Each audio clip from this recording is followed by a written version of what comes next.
bastiones pues, de las familias históricas, mano, que son las de Álvaro Uribe y demás. Entonces, pero bueno, parece que ya va quedando atrás, ¿verdad? Esa etapa. Bien. Mi querido amigo y doctor, listo. Ya está grabando a la hora que tú indiques. Gracias. Muy buenos días a todas y todos. Gracias otra vez, estimado querido amigo. Sí.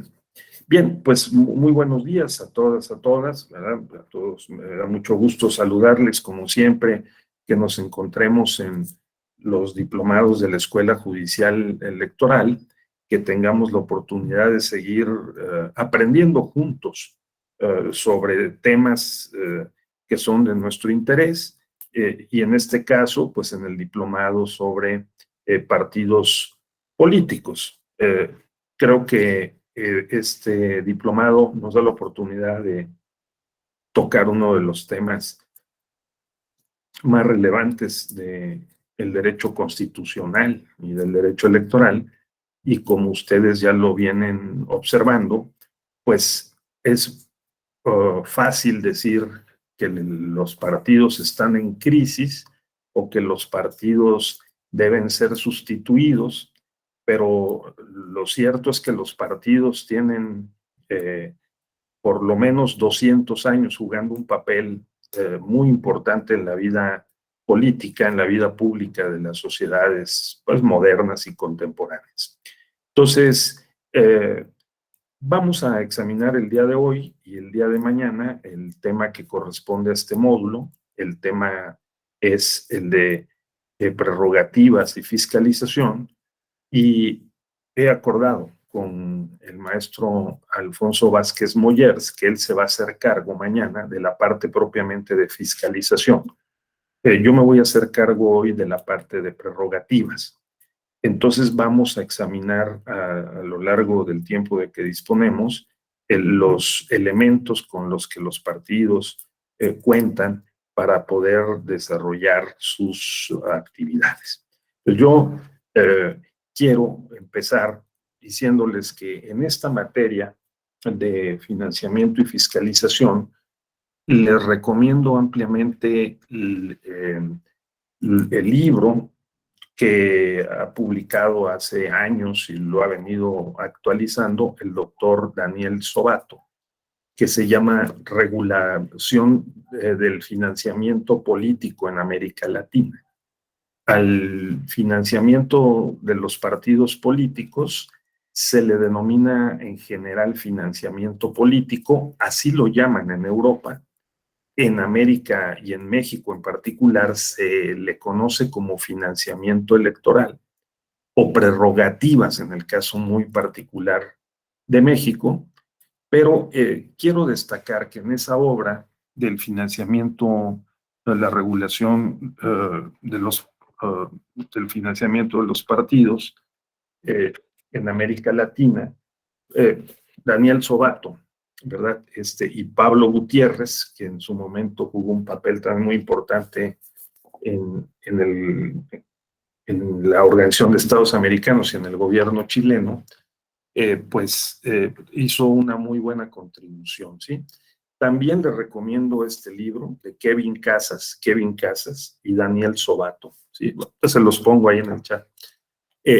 Todos están en línea. El costo de la democracia, ensayos sobre el financiamiento político en América Latina, ¿sí? Otro libro que también les puede ser de mucha utilidad. Este señor es el vicepresidente de El Salvador, ¿sí? Félix Ulloa, cuyo padre fue asesinado en las calles de El Salvador, era rector de la universidad del papá de Félix Ulloa. Por eso dice ahí Félix Ulloa, hijo, aquí abajito. ¿Sí? Su papá fue asesinado en los años 80 porque pues era un señor muy honesto, muy crítico y opuesto a los gobiernos militares de esa época, y lo asesinaron siendo rector de la universidad.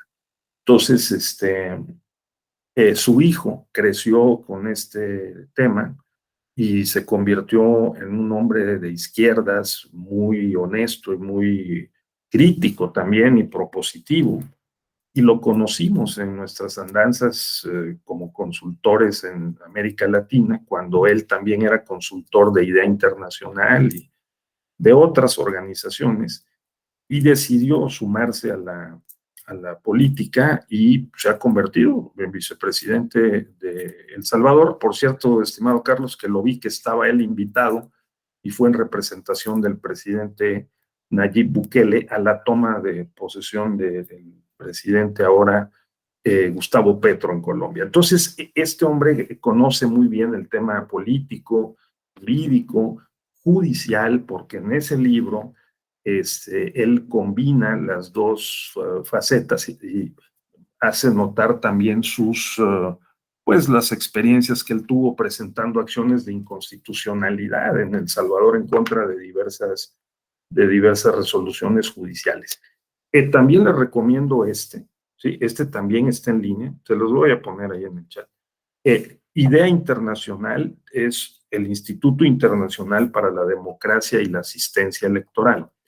Tiene su sede en Estocolmo, tiene oficinas en un elevado número de países y desde luego es un think tank global, ¿no? Es una institución que concita una red global de expertos, políticos, académicos, funcionarios, que se dedican a la investigación comparativa. Entonces yo les recomiendo ampliamente el portal de Idea Internacional, idea.int, ¿sí?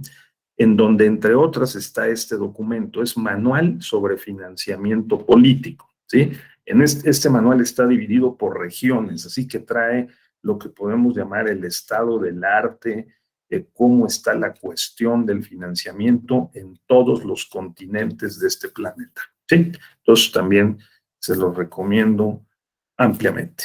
Ahora bien, nosotros en México tenemos la fortuna de que en los capítulos de esos libros que mencioné, tanto Lorenzo Córdoba, entonces académico, como el propio Daniel Sobato, pues han dedicado tiempo y a investigación a describir, explicar, analizar y también en su momento a criticar el modelo de financiamiento político.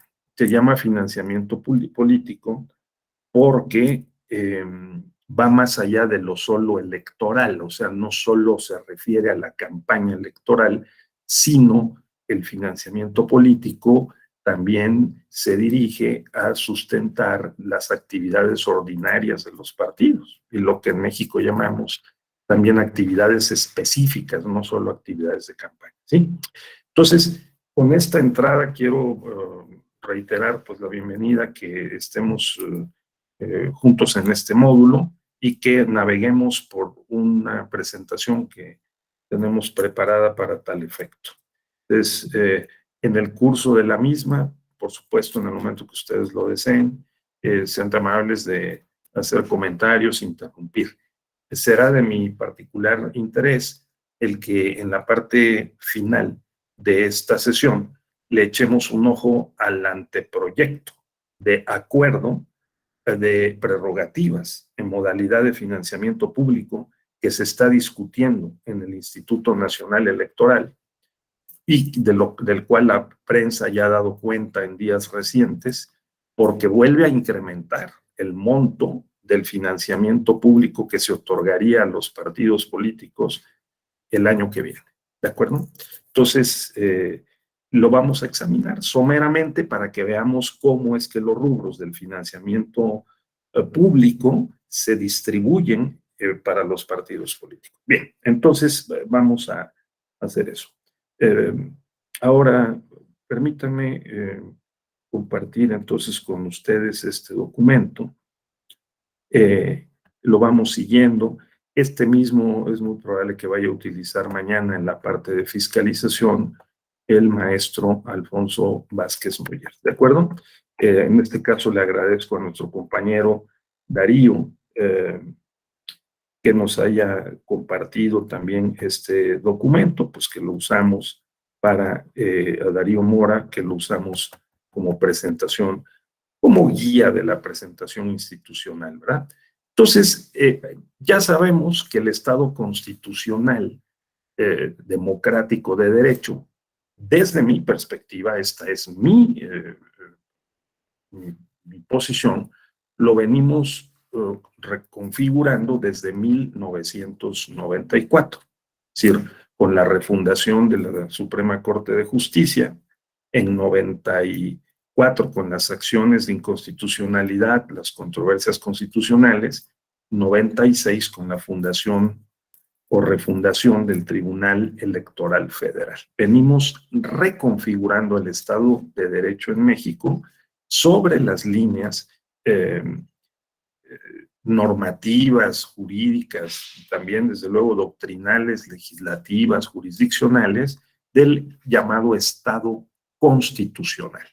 Entonces, este Estado constitucional se caracteriza por varios rasgos, pero uno de los más importantes es la democracia pluralista y los derechos fundamentales. Entonces, la democracia pluralista y los derechos fundamentales son dos de los principales sostenes del Estado constitucional democrático, ¿sí?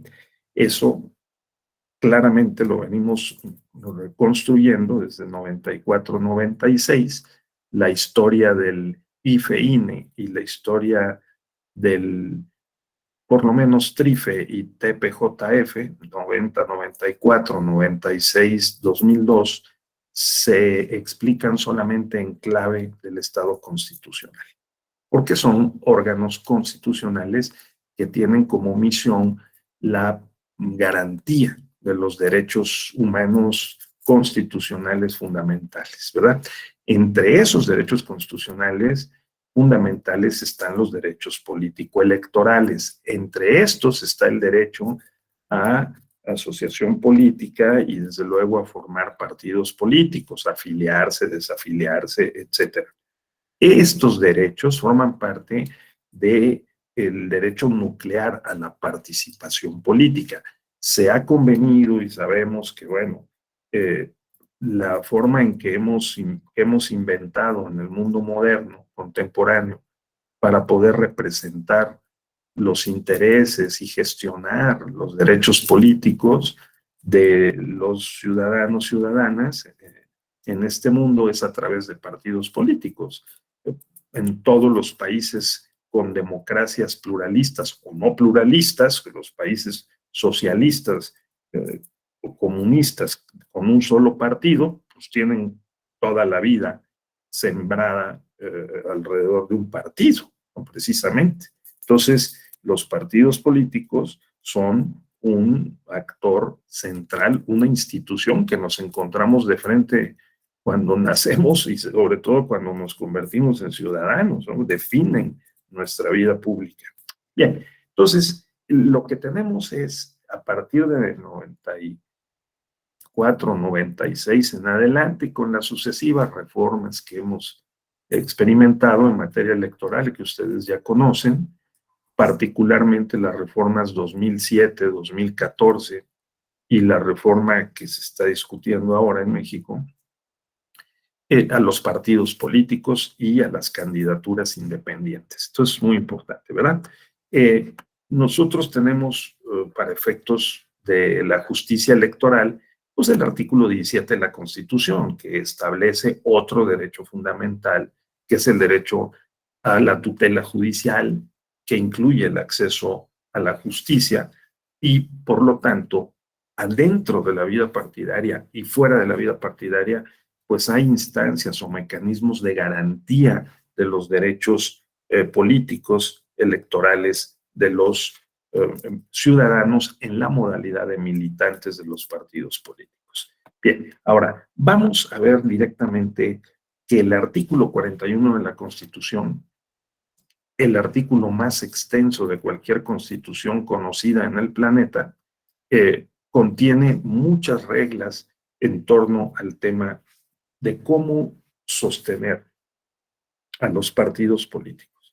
Así que son entidades de interés público, esto es muy importante, ese concepto puede ser obviado o pasado por alto, pero no sería recomendable hacerlo, porque el que nosotros en México definamos que los partidos son entidades de interés público quiere decir que no son asociaciones privadas y quiere decir que tampoco son partidos de Estado, son de interés público, y este concepto normativo, jurídico, es el que, digamos, justifica el modelo híbrido o el modelo mixto de financiamiento que tenemos en México, ¿sí? Ahora, el modelo de financiamiento de prerrogativas es mixto, no solo porque se permita el financiamiento público con el presupuesto público y el financiamiento privado, sino también porque es directo y es indirecto.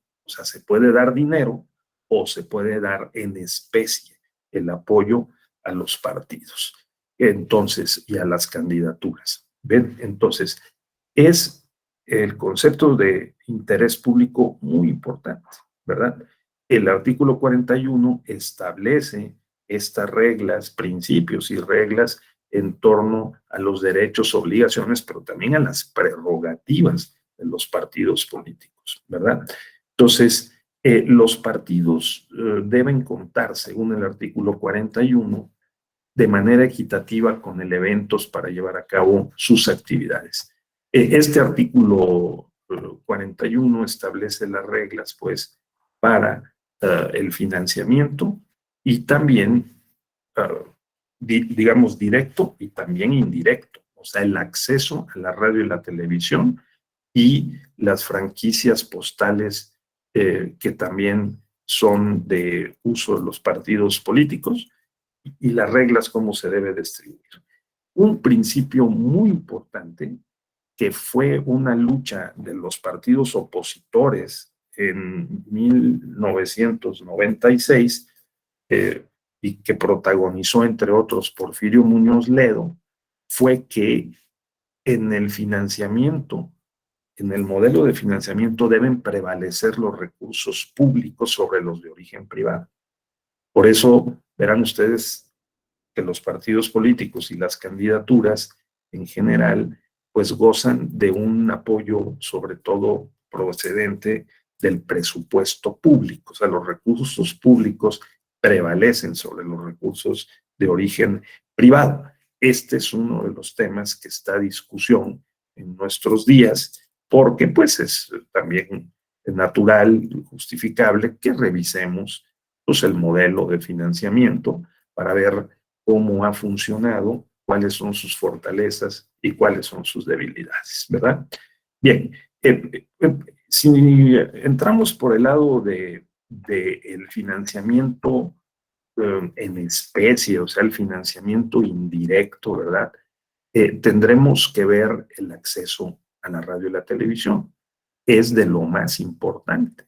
Hemos construido en México todo un esquema burocrático, organizacional en el INE y en el tribunal, y los partidos también tienen hacia adentro destinados recursos para las operaciones que tienen que ver con la radio y el acceso a la radio y la televisión, y esto ha terminado por vincular pues también al entorno publicitario, a las agencias de publicidad, a los despachos de consultoría política y mercadotecnia política, también a los medios de comunicación y desde luego a las redes sociales, a los operadores de plataformas digitales, sobre todo en la última, más reciente década. Pues todo esto cuesta, como dice Daniel Sobato, pues el financiamiento, el dinero en la política es como la leche materna,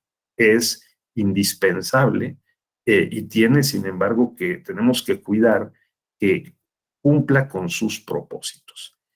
Aquí me quiero detener, porque la pregunta crucial es ¿cuál es el propósito, el objetivo de un modelo de financiamiento? ¿Cuál creen ustedes que sea? Si nosotros somos los diseñadores de un modelo de financiamiento político que incluye el modelo de comunicación, particularmente en la vertiente de acceso a la radio y a televisión, al uso del tiempo aire en radio y televisión, ¿sí? Que sigue siendo muy importante. Según el último reporte, la radio sigue teniendo una penetración por encima de la televisión y por encima de las redes sociales. Sí, el reporte de hace unos días que fue liberado por el Instituto Federal de Telecomunicaciones confirma que la radio sigue siendo el principal vehículo de comunicación en las mañanas, en las noches, a la hora de la comida, cuando vamos en el vehículo, en las tienditas, en las taquerías, o sea, hay radio. ¿No? En la televisión uno siempre tiene programas noticiosos, digo Milenio, Foro TV, pero en la radio tiene un alcance, además el número de horas que dura un programa noticioso, que dura 4 horas, por ejemplo, logra impactar sobre todo a las clases populares, desde luego, ¿no? Entonces es muy importante cómo se distribuya el tiempo en radio y televisión, no obstante que aparezcan otras ventanas como puedan ser el cine o pueda ser el internet o las redes sociales, ¿sí? Bien, entonces, pregunto, si ustedes fueran los diseñadores de un sistema o de un modelo de comunicación, de financiamiento, perdón, ¿qué pretenderían que el modelo de financiamiento lograra? Dado un contexto político en el que hay actores, hay partidos y hay ciudadanos que quieren convertirse en candidatos. ¿Cuáles serían, Carlos, César, José Miguel? ¿Qué pretenderíamos que hubiera en los hechos o que no hubiera, verdad? Que no ocurriera. A ver, Carlos, por favor. Gracias, doctor. Buen día, compañeras y compañeros. Pues uno de los fundamentales e imprescindibles debe ser la equidad en la participación en los procesos electorales, doctor. Más allá de la evolución que hemos tenido de esta asignación del 70-30, me parece que debe haber un criterio no solo de proporcionalidad, sino de igualdad raza, si me permites la expresión, para partidos políticos, para agrupaciones políticas nacionales, doctor, que esas las tienen así como arrinconadas y olvidadas, las APNs y las agrupaciones políticas estatales, las candidaturas independientes también, doctor, Sí. y por qué no pensar en otro tipo de organización social que también tenga el derecho a participar en los procesos electorales. Llámense movimientos causa, por darle una denominación, o algún tipo de asociación que no sean civiles o religiosas, que permitan complementar y tener, no, antes teníamos un monopolio de los partidos políticos, doctor, en nuestro sistema. Después se fue abriendo, se volvió como una especie de duopolio, oligopolio. Yo creo que en la medida que tengamos más figuras organizativas en la sociedad, el financiamiento público podría permear mejor en distintos tipos de organizaciones y a distintos niveles. Me explico. Una es la figura que todos conocemos de los partidos políticos a nivel nacional, con una gran derrama, una gran cobertura en todo el territorio nacional. Inclusive yo me atrevería, si lo permite la legislación de los países donde se encuentre un mexicano, doctor, ¿por qué no pensar que nuestras organizaciones políticas tengan algún tipo de activismo en pro del país de origen, ¿no? Eso hay que considerarlo. Pero lo otro también, doctor, es el hecho de que estas nuevas estructuras para poder ejercer los derechos políticos electorales permitirían tener una participación, desde mi punto de vista, más plural y democrática y más flexible para no someter a la ciudadanía prácticamente. Si quieres hacer política o participar en un proceso electoral, te tienes que someter a las reglas de una burocracia partidista. No, doctor. Existen las candidaturas independientes, pero hay que ponerle, como dice el clásico, piso parejo. y el financiamiento juega un papel preponderante en igualar las condiciones de la participación, y en este momento no lo tenemos así, doctor. Entonces, yo creo que ahí tendríamos que avanzar, y me parece que un propósito fundamental es igualar las condiciones en las contiendas electorales y del pleno ejercicio de los derechos políticos electorales de todos los ciudadanos. Es cuanto, doctor. De acuerdo, Carlos, muchas gracias. No sé si alguien más tenga algún comentario. Adelante, Salomón, por favor. Sí. Buenos días, doctor. Buenos días a todos. ¿Qué tal? Bueno, yo pienso que primero sobre el acceso de radio y televisión, pues creo que sí es algo equitativo, a diferencia de cómo era antes, que había ese mercado de medios de comunicación y que pues a un partido pues le ponían una tarifa y a otro partido una tarifa más alta. Pero en cuanto al financiamiento, creo que a mí me parecería bien que fuera más el financiamiento privado que el del público, pero que a la par de esa determinación también se fortaleciera la fiscalización de esos ingresos a los partidos y a los candidatos, que fuera más contundente, y de que pues también, ya pensando en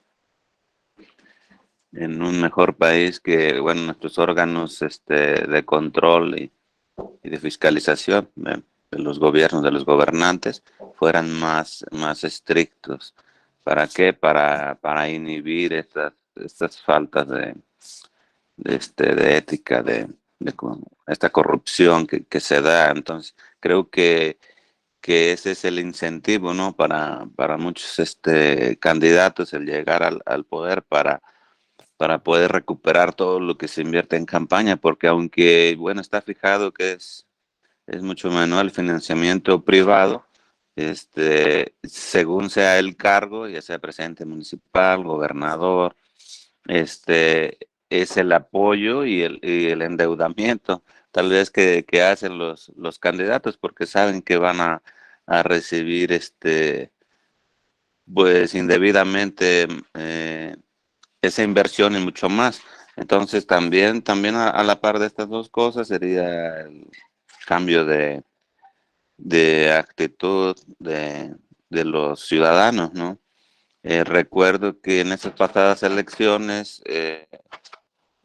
como estaba lo de la pandemia, pues no muchas personas, al menos en mi región, no muchas personas salían a los mítines y no había muchas visitas presenciales. Entonces prevaleció esta eh, propaganda en línea, sus transmisiones de los candidatos, de las candidatas, y creo que hasta cierto punto percibí que no era muy necesario ya esos mítines, esas visitas, porque pues en los mítines pues van las personas que ya son muy fieles, ¿no? A cierto candidato, a corearlo, este a, pues sí, a darle todo ese apoyo, ¿no? Y ciertamente no especifica cada candidato cuál es su propuesta, cuál va a ser su cambio si es que se vota por esa persona, que es lo que más nos debiera interesar a todos. Es que llegando al poder, ¿qué vas a hacer diferente?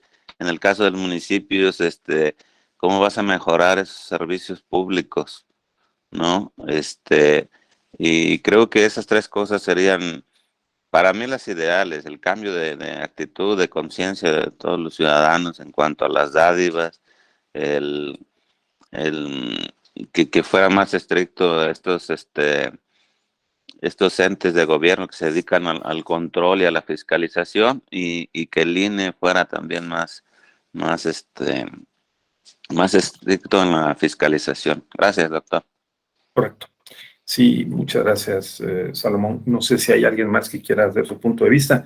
Estamos preguntando si somos diseñadores, como lo fueron pues diferentes actores en 1977, 86, ¿verdad? 90 90-91, 93-94, 96 en particular, 2007 o 2014, ¿qué buscaríamos que lograra el sistema o el modelo de financiamiento político? Dice Carlos, la equidad entre los actores. O sea, que haya un piso más o menos parejo para que los competidores puedan desarrollar sus estrategias, digamos, en una cancha que no esté inclinada, sino que haya condiciones para competir libremente, pero también equitativamente, ¿sí? En ciertas condiciones de igualdad, vamos a decir, ¿no? Esa es una. La segunda es que el dinero procedente de grandes capitales, de actores económicos relevantes, preponderantes, ingresen a la campaña, ingresen a los partidos y que puedan definir el resultado de la elección con una inyección importante de recursos financieros y no financieros. Esa es una segunda que también tiene que ver con la equidad, pero que tiene que ver con otro aspecto muy importante, que es una persona, un voto, porque la Constitución establece que las elecciones deben ser libres y auténticas. Y el voto, de acuerdo con la propia Constitución y las leyes, los tratados internacionales, es no solo libre, sino debe ser igual. Esto significa que al ser igual, todos los ciudadanos, ciudadanas tenemos derecho a votar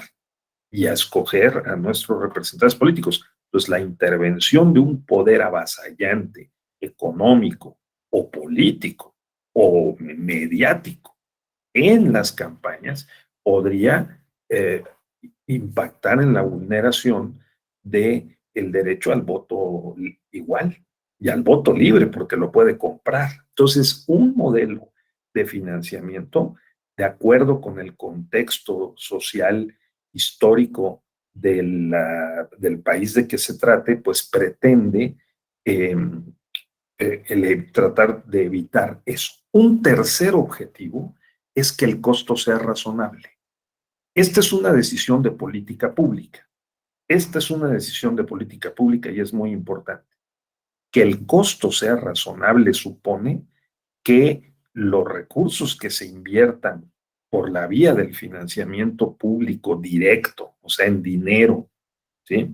Y procedente de los recursos públicos a la política, digamos, a los partidos y al proceso electoral, a las candidaturas, como bien dijo Carlos, en general, independientes y otro tipo de formaciones o agrupaciones, como las agrupaciones políticas nacionales en México, pues este tipo de financiamiento sea proporcional también, por ejemplo, con otras necesidades y otros problemas públicos.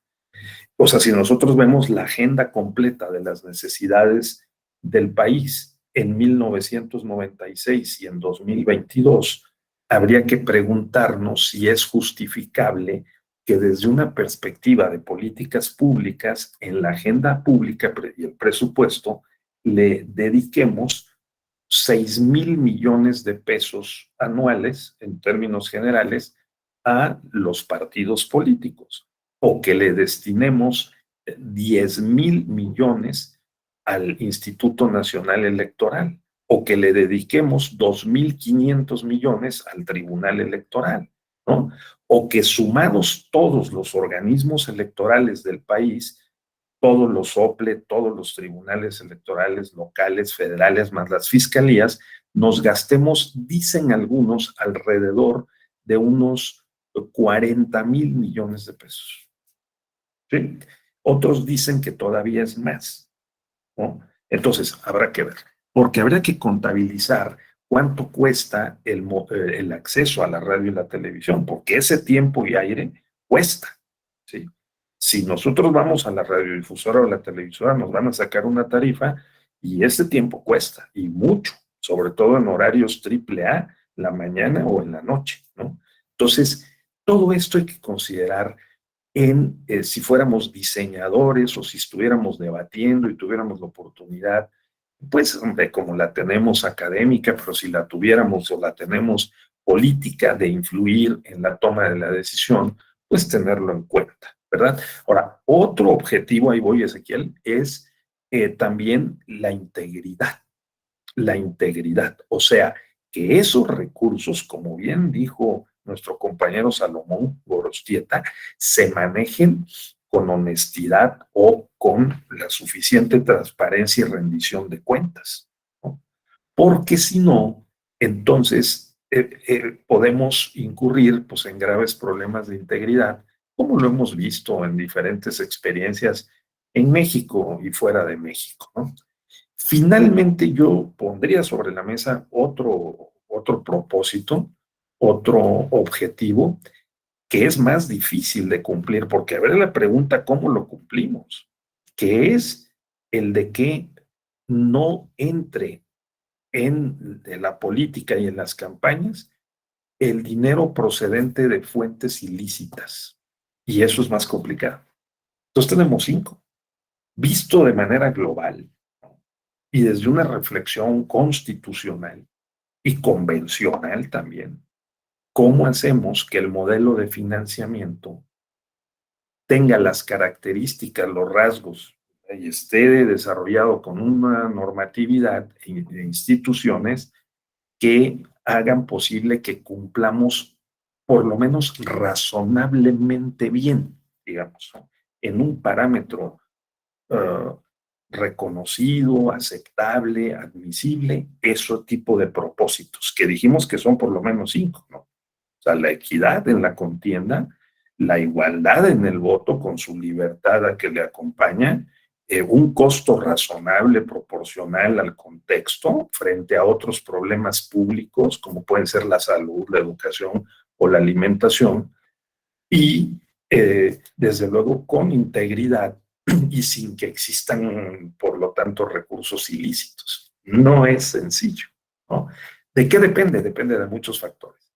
Le voy a dar la palabra a Ezequiel y luego regresamos con nuestra presentación para ir viendo cómo esas normas que tenemos hoy vigentes en la Constitución, en esta materia como en otras, como bien advirtió Carlos López y también lo dijo Salomón, no nacieron por generación espontánea, tienen una biografía.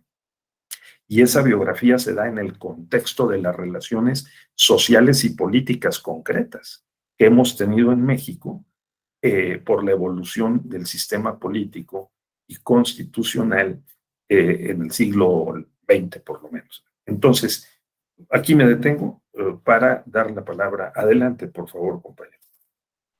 Muchas gracias, muy buenos días a todos. Rápidamente, para no evitar la continuidad de la exposición, creo que el gran reto, ya lo había comentado yo en una sesión anterior, el gran reto es establecer mecanismos, buscar mecanismos que permitan identificar los recursos extraordinarios, porque las normas están basadas precisamente en la identificación de las aportaciones, en el manejo contable, la administración honesta de los recursos que se obtienen vía financiamiento público. Existen normas muy específicas sobre la forma de comprobar los gastos, etcétera, etcétera, etcétera. Pero el gran reto es el poder identificar los recursos que están fuera de todo este sistema, ¿no? Los recursos que se manejan,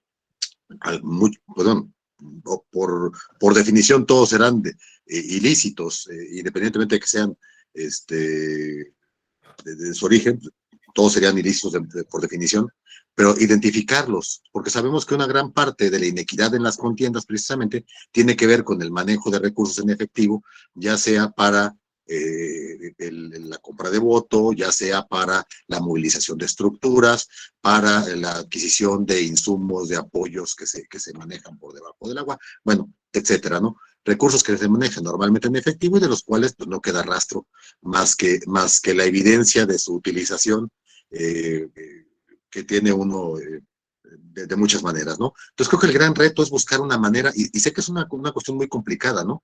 Porque se basa en meras presunciones, que ya en una sesión anterior comentábamos que a veces es difícil que los tribunales acepten como tal esas presunciones si no hay elementos objetivos que las soporten. Pero, bueno, creo que el reto es ese, no tengo una respuesta a esta pregunta, pero creo que el gran reto es ese, buscar un mecanismo eficiente, comprobable o con criterios objetivos que permitan fortalecer esas presunciones para identificar y sancionar el manejo de recursos, bueno, voy a llamarles extraordinarios por no decirles ilícitos, ¿no? Claro. Muy bien. ¿Alguien más quiere participar? Adelante, por favor. No, me pareció ver que sí, que alguien quería, pero bueno. Entonces, bien, vamos entonces enmarcando, ¿verdad? El tema. Primero, en los objetivos y los principios constitucionales que una sociedad políticamente organizada establece como valiosos y preeminentes. Nosotros tenemos esos que hemos mencionado, por lo menos esos 5, y en torno a esos, o con base en esas presunciones y propósitos constitucionales, es que se diseña y se pone en juego, se implementa un conjunto de normas y de instituciones que regulan el financiamiento político, digamos, en México y igual en otros países. Bueno, entonces vamos a regresar a la presentación para ahora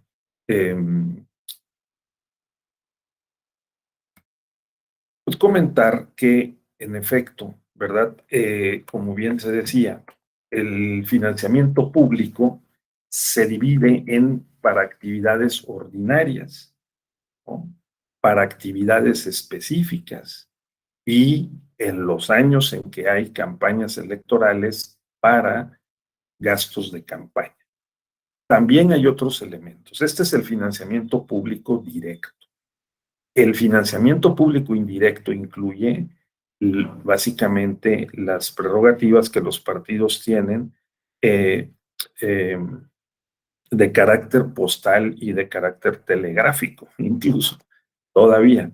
Y también existe algunas reglas que obligan a los partidos, porque para eso está destinado ese dinero, a la educación y la capacitación política, particularmente para las mujeres. Y este es otro elemento que también gravita en el presupuesto.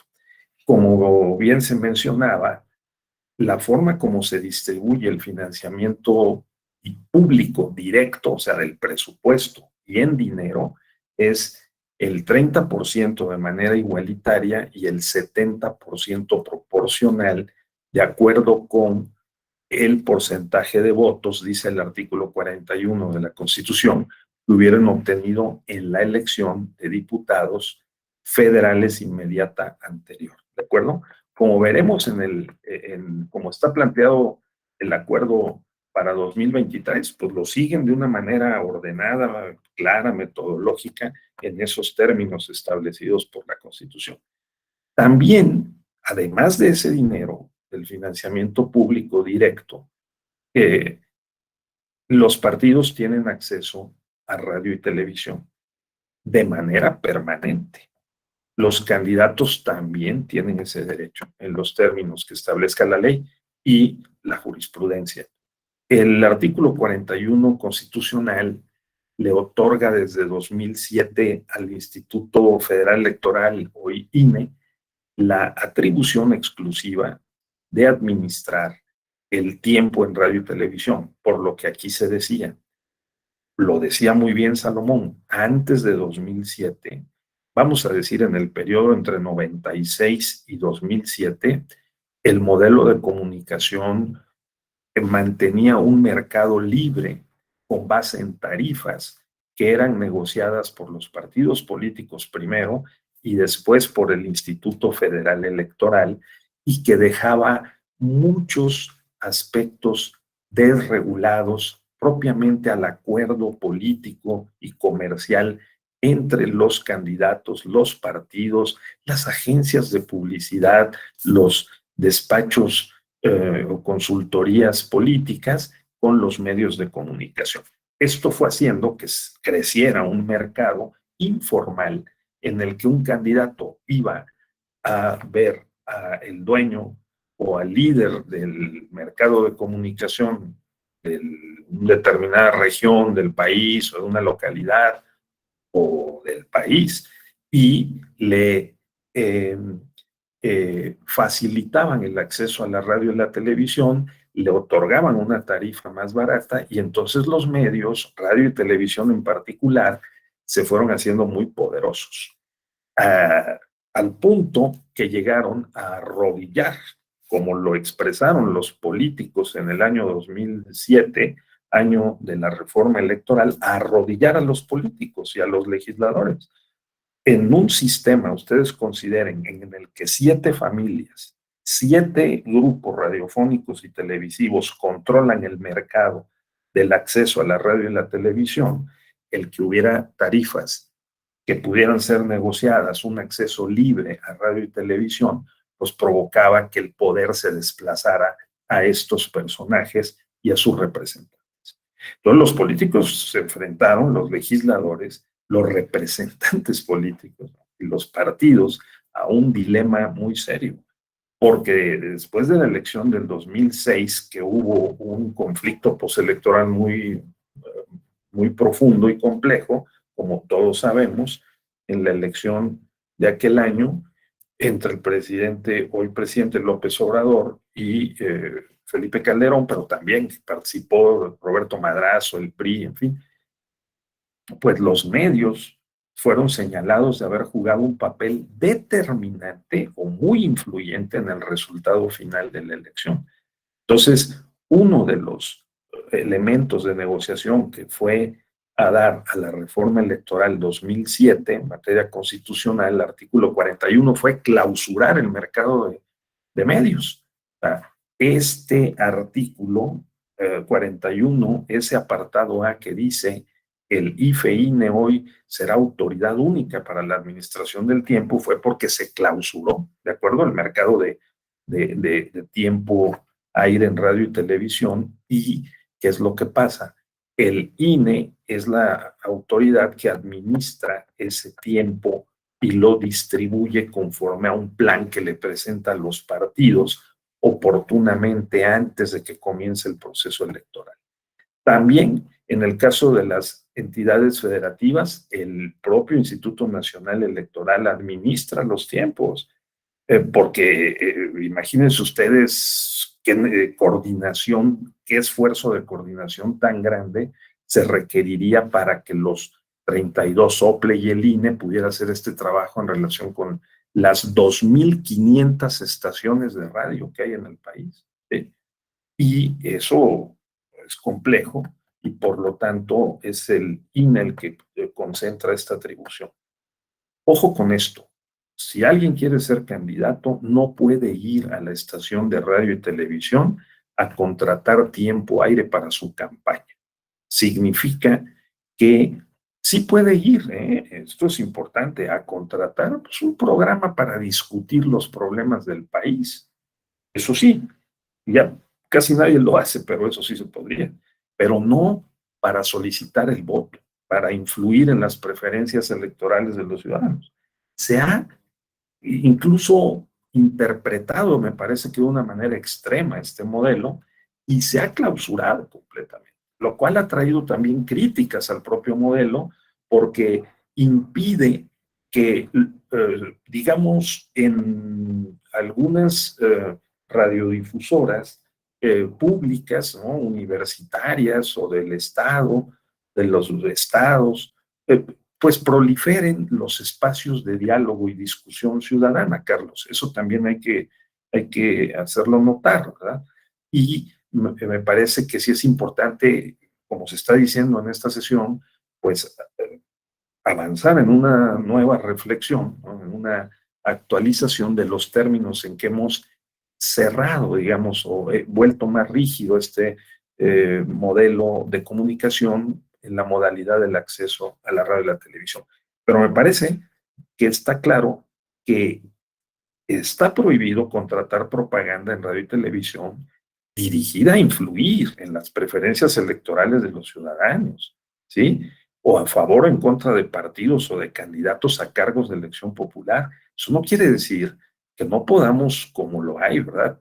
Pero puede haber más, abrir y contratar programas para poder abrir espacios, contratar programas para discutir los problemas públicos. Queda prohibida la transmisión en territorio nacional de este tipo de mensajes contratados desde el extranjero. ¿Por qué tiene este párrafo la Constitución? Pues porque antes de 2006 e incluso entre 2006 y 2012, pues se acudió a la práctica de ir a contratar en estaciones de la Unión Americana, en los Estados Unidos, en la frontera, y que tienen una potencia muy grande de una cobertura territorial muy amplia, también mensajes, programas y propaganda. Entonces se tuvo que prohibir porque pues en los estados fronterizos, en las ciudades fronterizas de México con Estados Unidos y hacia adentro del país, más o menos en el territorio nacional, pues también se tenía esta influencia, digamos, por la vía de la compra del tiempo aire en radio en particular. Así que bueno, también en los estados esta regla se aplica. Luego está este otro tema que es muy espinoso, muy delicado, que es el de las expresiones calumniosas, que da motivo a una de las principales fuentes litigiosas en la dinámica electoral, en la competencia electoral, y que algunos han señalado también como un exceso, porque se ha convertido en parte de la estrategia política electoral de los partidos y candidatos que no tiene con frecuencia sostén en los hechos, sino que se fabrican este tipo de quejas, denuncias para poder, digamos, conseguir ciertos objetivos de ensuciar o de golpear o debilitar al opositor, al contendiente, ¿no?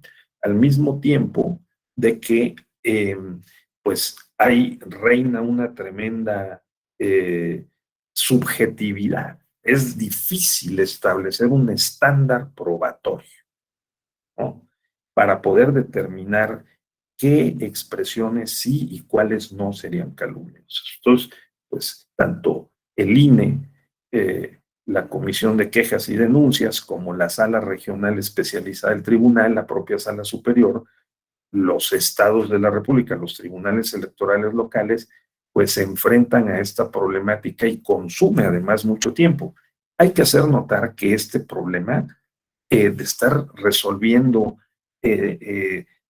previo, durante y incluso después, ¿no?, de la jornada electoral, este tema de las expresiones calumniosas también tiene que ver mucho con la cultura política, de cómo nos llevemos cuando luchamos por el poder, por acceder a los cargos de representación política, y también tiene que ver con el cálculo electoral. El cálculo electoral.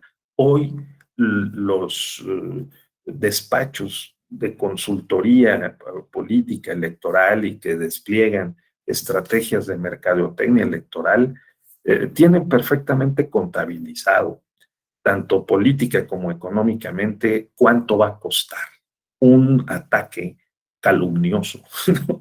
Y si el costo no es elevado y no los inhibe realmente, entonces se da el fenómeno no del free ride, sino de,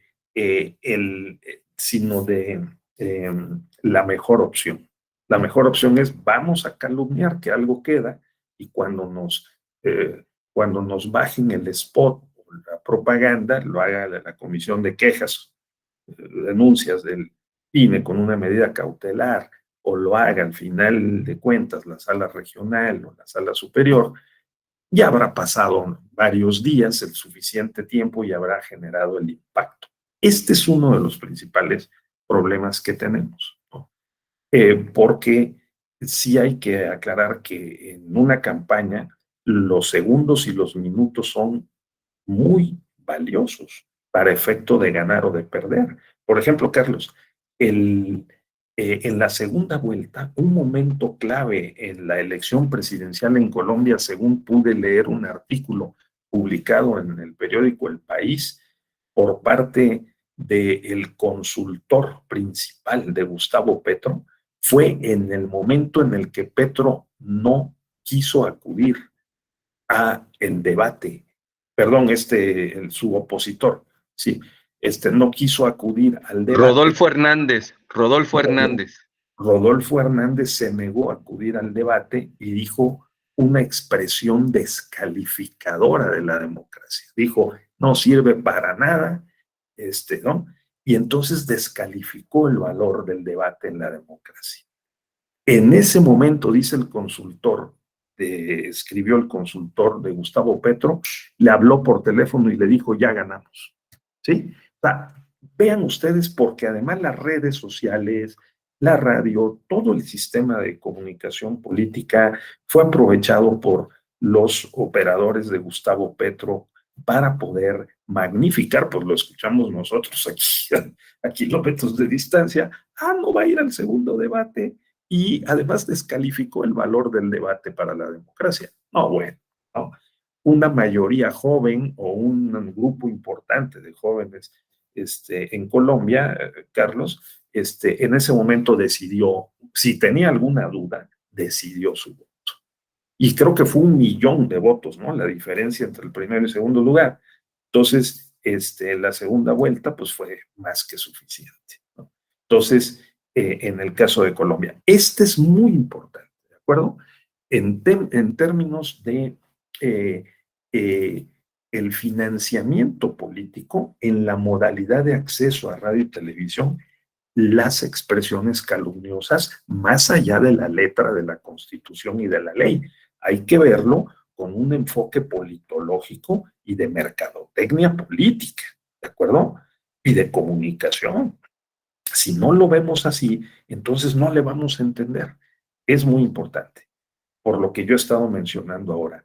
¿Qué posibilidades tenemos de atajar desde el ángulo de las autoridades electorales y desde el ángulo de los partidos y candidatos, de aprovechar ese espacio que deja la legislación y el procedimiento judicial, que es más lento que la instantaneidad de las redes sociales y genera una brecha de regulación efectiva? Estamos teniendo ese grave problema, no solo en México, sino en otros países, desde luego, ¿no? Durante el tiempo que comprenden las campañas, debe suspenderse la difusión en los medios de comunicación de la propaganda gubernamental en general, con excepciones, lógicamente, que tienen que ver con el interés público, servicios educativos o de salud o catástrofes, ¿no? Que pues requieran de una cadena nacional o de información institucional, ¿sí? Otro tema que tiene que ver también, y que es constitucional y que es muy delicado, es la imparcialidad en el uso de los recursos públicos que estén bajo responsabilidad de los servidores públicos en todos los niveles y en todos los ámbitos, para no influir en la equidad, como decía Carlos Oropesa, de la competencia entre partidos y candidatos, ¿no? Entonces, este tema también es muy relevante porque la pregunta es, ¿cuáles recursos? ¿No? Si es recursos en dinero, si son recursos técnicos, materiales, humanos, y vean todo el debate y la controversia que se ha generado en México en meses recientes con motivo de que para efecto tanto de la revocación del mandato como en particular para las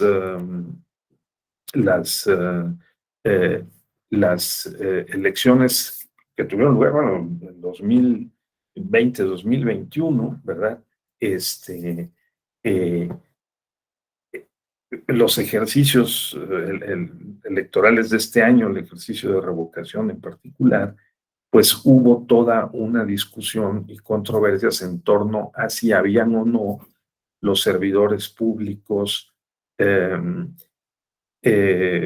sobre todo del partido en el gobierno federal, violado esta disposición y habían utilizado su tiempo de la oficina, sobre los recursos públicos, que significa también el tiempo, para poder promocionar la revocación. Entonces, o la participación en la revocación.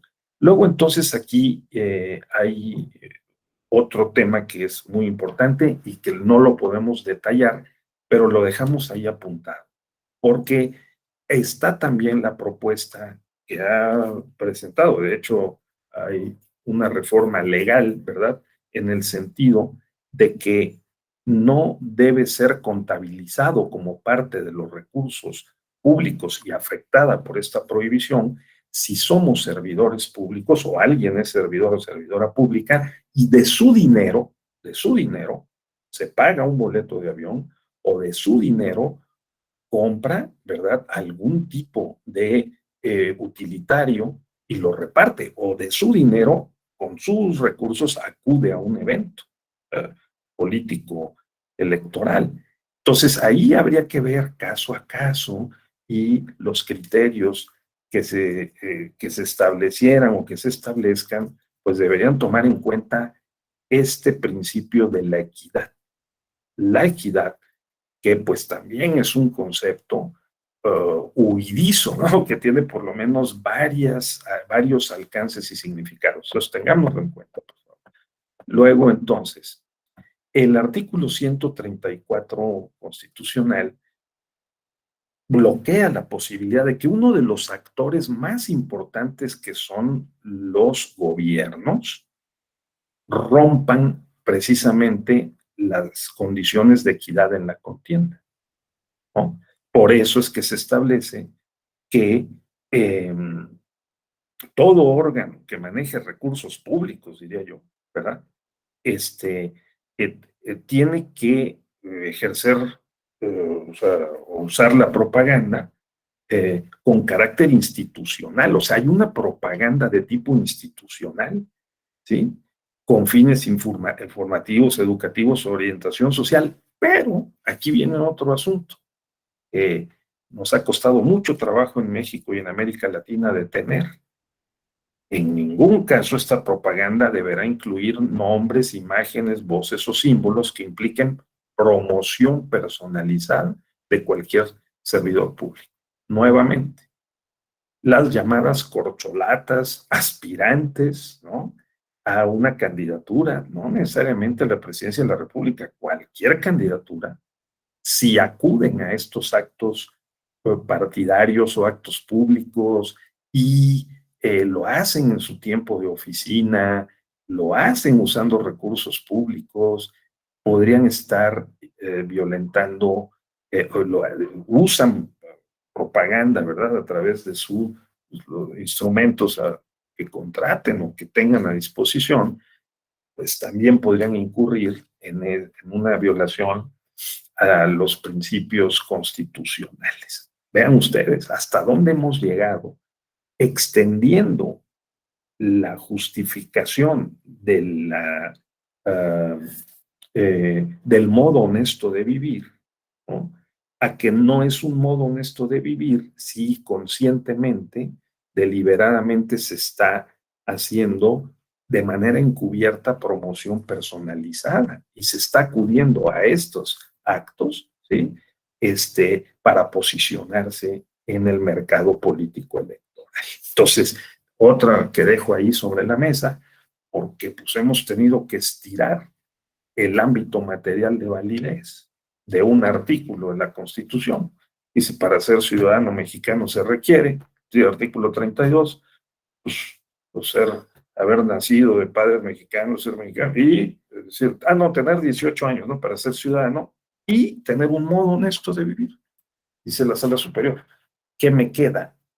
Que interpretar que dentro del concepto de modo honesto de vivir, el ámbito material de modo honesto de vivir incluye el que te portes bien, ¿no?, en relación con estos principios y reglas constitucionales, porque si no te portas bien, entonces yo voy a tomar nota y le voy a decir al INE que te apunte en un registro de que no te estás portando bien. Cuando tú pretendas venir a registrarte como candidato, entonces te aplicaré la de Abel frente a Caín, ¿sí? Entonces, ese es el sentido. Pues hasta ahí hemos llegado. Ahora, tiene que ver con qué. Ese es el desafío que yo lanzaría. Tiene que ver con la cultura política, tiene que ver con un diseño deficiente de estas normas, tiene que ver con que todo se vale y a mí me vale, yo de lo que se trata es de ganar y luego averiguamos, ¿no? O sea, ¿cuál es la causa? ¿No? ¿Cuáles son los factores que nos han llevado y que nos tienen en esta situación? ¿Es posible un pacto político partidario entre fuerzas políticas, entre políticos y políticas para poder romper con esta situación? ¿No? Porque en otros países se presenta también, esa sería otra pregunta. ¿O es un problema solo de México? ¿Cómo resolverlo? ¿No? No, otros países van más atrás, o sea, se usan los recursos públicos de una manera descarada, ¿no? En algunos países, con pleno respeto a todos, de Centroamérica, pues los recursos públicos se usan de una manera abierta para apoyar a sus candidatos, los recursos gubernamentales, lo que nosotros hacíamos entonces. Hay libros que los más jovencitos y jovencitas de ustedes no habrán leído, y probablemente no saben que se publicaron hace años, pero hay libritos en donde se relata cómo operaba un servidor público en la época del PRI clásico. Llegaba el momento de las campañas y decían, oye, no vino a trabajar Pedro, no, porque se fue comisionado a la campaña. O sea, iba un funcionario público comisionado a la campaña, le seguían pagando su cheque quincenal, pero iba a la campaña. ¿Por qué? Porque el candidato emergía de la Secretaría de Hacienda o emergía de la Secretaría, ¿no?, de Gobernación, y el secretario correspondiente pues ya tenía acordado con sus colaboradores que había que irse a la campaña. Es más, las reglas y la moral pública política prevaleciente en ese momento lo justificaba. Decía, oye, pues qué bueno, le va a ir muy bien, hay que ser amigo de él, ¿no? De ese servidor público. Y eso era lo que se llamaba la cargada, ¿no, Carlos? La cargada. O sea, nos vamos a la cargada. La cargada es, ya destaparon al candidato, vámonos todos con él, yo gestiono la comisión, que me comisionen, porque de eso depende mi sobrevivencia en el siguiente sexenio. ¿Ustedes qué opinan? ¿Que pudiéramos regresar a un modelo como ese o que siguiéramos tratando de que los gobiernos y las administraciones públicas no invadan el proceso electoral, que los candidatos, los partidos no tengan ese apoyo que sería claramente inequitativo, ¿no? Y que sigamos trabajando el modelo que tenemos? O sea, esta prohibición, porque tiene que ver con el financiamiento público, de manera indirecta, se está financiando cuando hay servidores públicos comisionados a la campaña, ¿sí?, al partido o al candidato correspondiente. Entonces sí se afecta la equidad en la contienda. Entonces tengámoslo presente, ¿sí? Ya no digamos que del dinero público, de los recursos públicos, el funcionario pague la campaña, o sea, o que pague la propaganda en radio y televisión, ¿no? Pues bueno, eso es lo que pasaba y eso es lo que se bloqueó con estas reformas del año 2007 y luego 2014 en esta materia, ¿sí? Bien, estamos ahora en el modelo de comunicación política, pues hay una autoridad única que distribuye el tiempo en radio y televisión. La Constitución incluso maneja exactamente, Carlos, sí. Claro, lo que dice nuestro compañero es cómo lo comprobamos. Pues ese es un problema muy serio, ¿cómo lo comprobamos? Entonces, bueno, pues ese es un reto muy importante. El INE es el que maneja este tiempo, lo administra, lo reparte, como verán ustedes mañana, lo supervisa, lo monitorea, lo fiscaliza en términos del dinero y establece las sanciones correspondientes que son apelables. Bueno, hace la investigación y luego la sala regional especializada revisa el dictamen que el INE establece en relación con este modelo de comunicación y también del modelo de fiscalización. Todas estas instancias participan, particularmente importante la Comisión de Quejas y Denuncias, ¿sí? Porque es una instancia colegiada muy poderosa, integrada por consejeros y consejeras electorales del INE, que son los que elaboran el dictamen sobre el cual después se pronuncia el Consejo General y que puede ser apelable ante la sala regional especializada. Sí, en el caso de los estados de la República, los tribunales locales también, ¿no? Porque el tema de la propaganda está presente, porque también se puede impugnar y se forman cadenas impugnativas. Obviamente un abogado litigante hábil juega con los tiempos y juega con los movimientos y los procedimientos judiciales que son más lentos que cómo se mueve la comunicación en radio, televisión o redes sociales. Así que como prerrogativa es importante que tengamos presente el año 2007 y luego el año 2014, porque 2014 se buscaron dos objetivos. Uno que se ha cumplido mejor, el otro que definitivamente no se ha cumplido, ¿sí? El más importante fue el que en todo el país hubiera mayor calidad, se homologara la calidad de la organización de los comicios. Eso lo logramos. Y que hubiera mejores condiciones en la competencia para que se dieran resultados electorales íntegros, auténticos y alternancias. Hoy, después de 7 años, cuando entonces hace 7 años, 8 años, el PRI no había perdido todavía en 9 u 11 gubernaturas de las 32, hoy solo gobierna 2, ¿no? En 10 años, o en menos, es decir, de 2014, pero sobre todo de 2018 a 2022, el país se ha pintado de color guinda en las gubernaturas, en el mayor número de gubernaturas y en el mayor número de congresos locales. Entonces, tener en cuenta que la reforma 2014 que estableció este modelo de financiamiento y de comunicación sí logró enderezar y propiciar mejores condiciones de equidad en la contienda, ¿no? Ahora, ¿tiene hoyos y tiene debilidades el modelo? Pues seguramente sí, y por eso lo estamos revisando, ¿no? Estamos discutiendo, deliberando los mexicanos en torno a este modelo, en la reforma, en las pláticas sobre la posible reforma electoral. Entonces tengámoslo en cuenta también. Y el otro objetivo era bajar el costo. Ahí sí no hemos podido bajar el costo. Por el contrario, el costo se incrementó.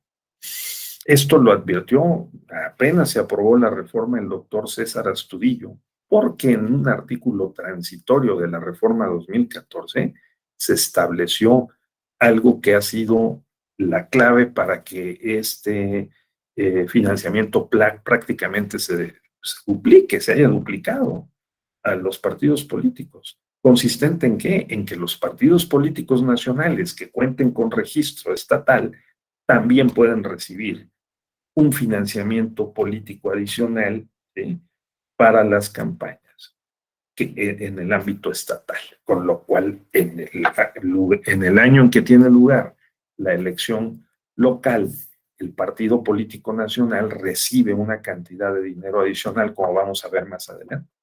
Entonces, eso lo hizo más caro y eso hay que tomarlo en consideración si se quiere, digamos, propiciar una mayor austeridad en el costo, vamos a decir, en la operación político-electoral. Es un asunto muy delicado. Entonces, bien, yo creo que no vamos a penetrar más en estas reglas. El tiempo no es acumulable. Obviamente se tiene que distribuir de manera igualitaria 30% y 70%, lo mismo que el financiamiento público, 30% de manera igualitaria, 70% conforme a los datos, los resultados de la última elección. Obviamente no se pueden alterar las pautas que el Instituto Nacional Electoral envía a las 2.500 radiodifusoras para que se transmitan los mensajes. Todo esto ocurre, ¿de acuerdo? Y ustedes habrá que tenerlo presente, este criterio del 30-70. Si se presenta una coalición, entonces se le trata como si fuera un solo partido, ¿verdad? Los candidatos independientes se les distribuye el 30%, la parte igualitaria solamente, ¿sí? Pues porque no se puede aplicar, pues no hay un criterio de cuál fue la última elección para diputados federales, entonces no es tan sencillo. Así que bueno, esto lo van a ver ustedes mañana, cómo se monitorea y cómo se fiscaliza y cómo se sanciona, ¿verdad? Toda esta parte nos la saltamos porque el ejemplo de una pauta, el monitoreo de los medios de comunicación, los debates en los medios, pero vamos al financiamiento. En el caso del financiamiento, sí tenemos, como dijimos, financiamiento público directo, o sea, con dinero, de la regla del 30-70 igualmente, ¿sí? Luego, como dijimos, se divide ese financiamiento en actividades ordinarias, actividades específicas y actividades propiamente electorales o tendientes a la obtención del voto. Permítame un segundito porque quité la presentación y voy a regresar a ella. Bien, entonces tenemos estos tres modalidades, vamos a decir, ¿no? Ahora, el financiamiento público ordinario, ¿verdad? ¿Cómo se obtiene? Esta es una regla que, como veremos en un momento en el acuerdo, que está muy clarito de cómo se aplica. Se tomó el acuerdo de que este dinero se obtiene de la multiplicación del número de ciudadanos inscritos en el padrón electoral con fecha de corte al mes de julio de cada año. Acaban de hacer el corte para hacer el anteproyecto de acuerdo de prerrogativas para el año próximo en el Instituto Nacional Electoral. Lo van a votar el domingo, sí, próximo domingo. Se multiplica por el 65% de la unidad de medida y actualización, antes llamado salario mínimo vigente en el Distrito Federal. Así que esa cantidad se reparte entre los partidos. El 65% multiplicado entonces el número de ciudadanos por el 65% de la UMA. ¿Sí? A un partido político nuevo se otorga el 2% del monto total, ¿verdad? Que haya obtenido desde luego su acreditación con fecha posterior a la última elección para el financiamiento de sus actividades ordinarias permanentes.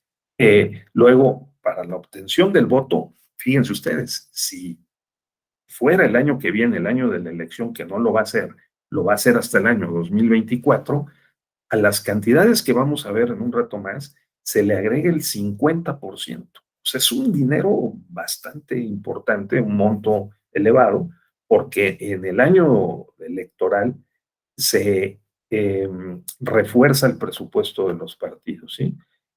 Si solo se renueva la Cámara de Diputados, la cantidad asignada a cada partido es un 30% del monto de financiamiento para actividades ordinarias. O sea, como fue el año pasado, por ejemplo, ¿no? Que se renovó 2021 la Cámara de Diputados, pero en 2024 será el 50% más, ¿sí? Y como veremos, pues sí es una cantidad apreciable. Pues aquí está el ejemplo, miren. Para el 2020-2021, el Partido Acción Nacional recibió 269 millones, casi 270 millones.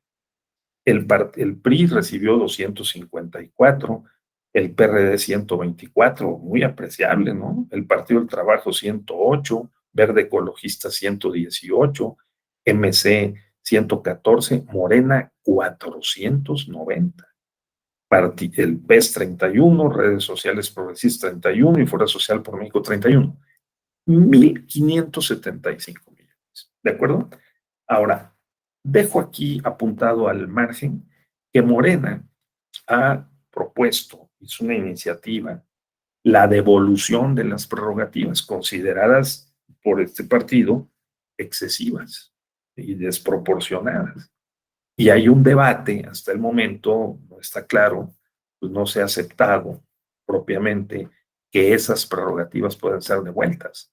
Lo que se dice es que después de que pase la elección, ¿sí? Bueno, y lógicamente con un sentido político muy claro, pues se decía, oye, te devuelvo una parte de las prerrogativas para que lo dediquen a los servicios de salud por la emergencia contra el COVID, ¿no? Pues lo cual tiene mucho sentido. Bueno, pero no está previsto legalmente, ¿sí? Entonces, lo que dice la Constitución y las leyes en esta materia es que después de terminar los procesos electorales, si sobra dinero, entonces se reintegra a la tesorería de la Federación, ¿sí?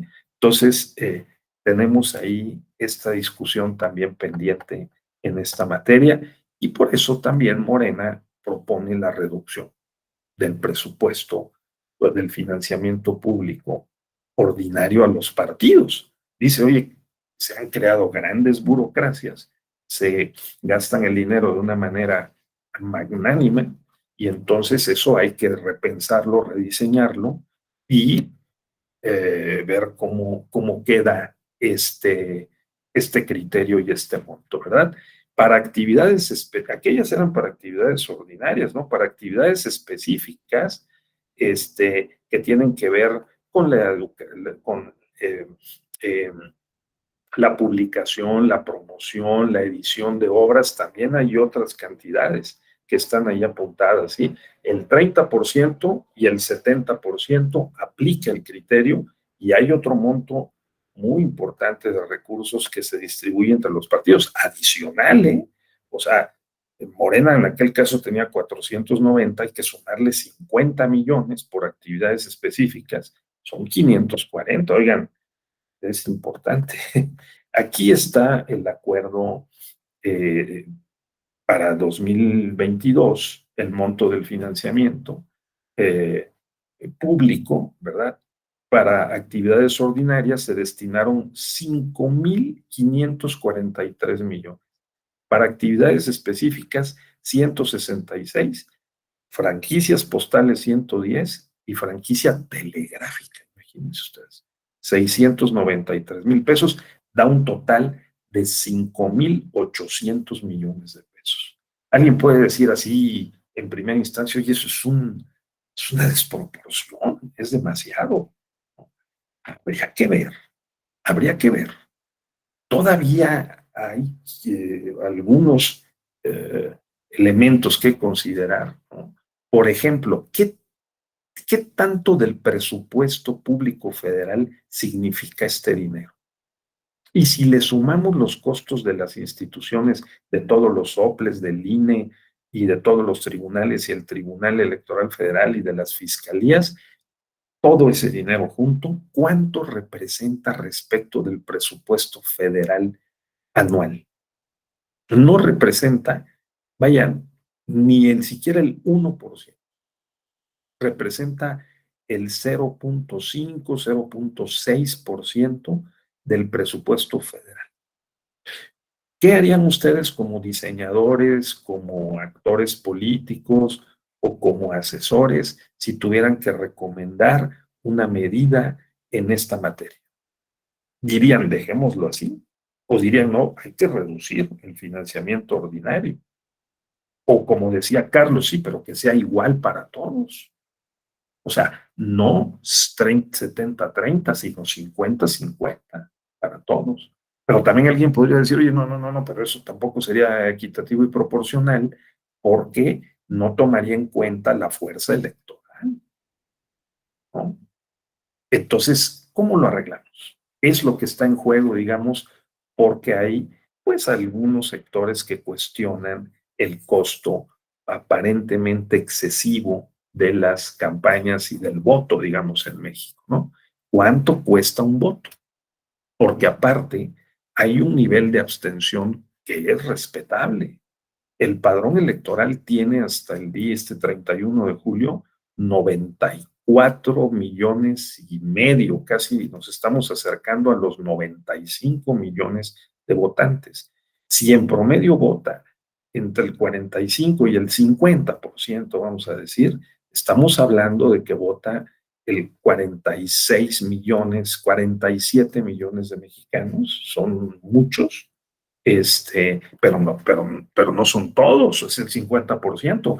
El costo del resto es un costo que lo paga la sociedad, ¿no? O sea, el de los abstencionistas. Alguien puede decir, sí, pero el abstencionista consciente está ejerciendo una opción. Entonces, bueno, todos esos elementos habrá que considerar para analizar de manera crítica nuestro modelo de financiamiento público. ¿De acuerdo, compañeros? Bien, vean cómo aquí está todavía mejor representado en esta gráfica el financiamiento público, ¿de acuerdo? Que es, hay actividades, hay dinero para actividades ordinarias, específicas, franquicia postal, franquicia telegráfica y para el liderazgo político de las mujeres, que es una disposición muy específica que tenemos en México. También hay una cantidad considerable de 30 millones del PAN, 30 millones del PRI, 11 del PRD, 11 del PT, 14 del Partido Verde Ecologista, ¿verdad? 16 de Movimiento Ciudadano y 51 de Morena, ¿de acuerdo? Entonces, estos rubros se tienen que sumar. Por lo tanto, el año pasado, el monto total del financiamiento público se acercó a los 6,000 millones, ¿sí? El año pasado se acercó a esa cantidad, ¿sí?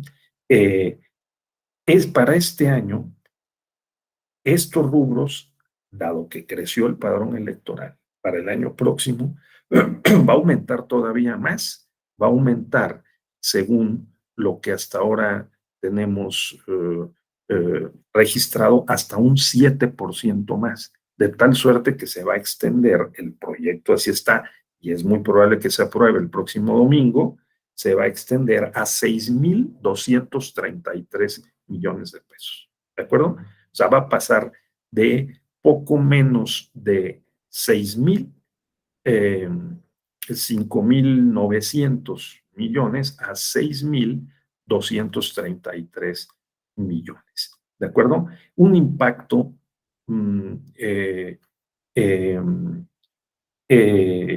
pues también que es considerable, aunque no lo es tanto, ¿no?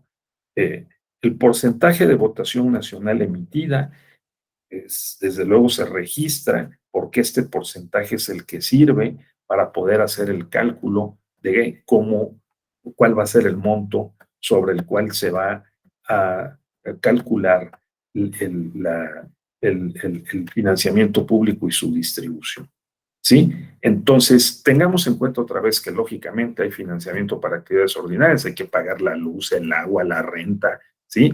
La nómina de los partidos, hay actividades específicas, los partidos tienen que cumplir, que es promoción, que es edición, publicación, hay actividades de campaña y está el financiamiento público para el liderazgo de las mujeres que también cuenta, ¿de acuerdo? Entonces, aquí en estos documentos pues, están estos montos. ¿Cómo se otorga? Mensualmente. Mensualmente se va otorgando el dinero a los partidos políticos, se les deposita en una cuenta. Obviamente hay todo un sistema de fiscalización que verán ustedes mañana en línea de cada factura que los partidos, de cada gasto que realizan, ¿sí? Eso, como dijo nuestro compañero al inicio de la sesión, está bastante controlado. Los partidos en su momento sentían fuerte la presencia del INE, de sus auditores, de sus contadores. Bueno, ya se ha normalizado. Saben que este gran sistema de seguimiento de facturación en línea, pues, todo el padrón de proveedores que maneja el INE, que está registrado, pues toda esa parte del dinero público, digamos, está sometida a un control riguroso. Como bien se dijo aquí, otro problema es el dinero en efectivo, como se titula el libro del doctor Luis Carlos Ugalde y la doctora María Amparo Casar, dinero bajo la mesa. Porque aquí es donde tenemos un problema muy serio, pues de cultura política, de prácticas políticas y de hábitos que son muy difíciles de desterrar, porque además los incentivos son muy grandes. De acuerdo con las estimaciones de Luis Carlos Ugalde, pues los topes de campaña, los límites de gasto son rebasados, pero entre 5 y 10 veces en una campaña. Es una campaña para gobernador de un estado de la República promedio, puede tener, digamos, un costo de unos, nominalmente, ¿verdad? De unos 100 o 150 millones de pesos, pues, se gastan 1,000, o sea, 10 veces más. ¿Quién tiene 1,000 millones de pesos? ¿De dónde los sacamos? Pues obviamente entran en juego todas estas estrategias cruzadas de estar sangrando el presupuesto a través de diferentes estrategias eh, eh, disfrazadas, ¿verdad? Para poder succionar, digamos, ese dinero y guardarlo para cuando vengan las campañas, o bien pagarlo una vez que ganó el partido, el candidato correspondiente. Mientras ese circuito se mantenga vivo, vigente, pues entonces va a ser muy difícil cualquier medida que tomemos en el ámbito formal del dinero público, si ese dinero privado y además ilícito sigue fluyendo hacia las campañas. Entonces, este es un problema muy serio que enfrentamos en México y que se enfrenta, desde luego, también en otros países, ¿no? La pregunta para las inteligencias múltiples es cómo poderlo frenar, cómo poderlo reducir y cómo poder, digamos, formalizar, y si es que esto es posible, impedir que precisamente la corrupción haga que funcione, y la impunidad haga que funcione ese sistema viciado en el que se tienen que activar esta circuitería de prácticas ilícitas, ¿no? Para poder financiar la política. No, porque si además aquí se presenta el llamado dilema del prisionero. Si yo no lo hago, lo hace el otro. Entonces, ¿yo qué hago? ¿Lo hago o no lo hago? No, pues yo también lo hago, porque si no me quedo fuera de la competencia. Porque si están comprando votos o están inyectando dinero ilícito en la contienda, pues entonces, ¿para qué me presento? Si no lo voy a hacer, mejor no me presento, ¿no? Entonces, es un problema muy serio, ¿sí? Que se tiene que pensar realmente con base en un nuevo acuerdo entre las fuerzas políticas, si ese mercado irregular, ilícito de dinero y de prácticas viciadas, legales, vaya, que pasan por el sistema legal y que alimentan el sistema ilegal, se va a seguir sosteniendo. No, eso es una pregunta clave y las respuestas no son menos claves, son fundamentales. Porque pues hemos puesto límites a las aportaciones privadas, el 10%, solamente hasta el 10% es el límite válido de aportaciones privadas a las campañas, ¿verdad? El 10%, para mantener la equidad en la contienda, y sobre eso también debería haber transparencia. Pero hoy por hoy en México, un personaje que tiene mucho dinero puede donar a 3 campañas distintas, apostarle a los 3. Ese es otro problema, ¿no? Que las iniciativas de reforma, hasta no hemos podido ver, por lo menos la de Morena, que propone suprimir el financiamiento público ordinario, dice aumentemos el financiamiento privado, pero que sea transparente y que el donante solamente pueda donar a un partido, no a 2 ni a 3. Así que los personajes como los dueños de la telefonía en México, ¿no? O de los Ambros, pues no va a poder hacer lo que ha venido haciendo, que es le ha puesto a los tres, hombre, para que haya más competencia, ¿no? Sino que solamente a uno, y eso tendrá que ser, desde luego, debidamente transparentado. Ya decíamos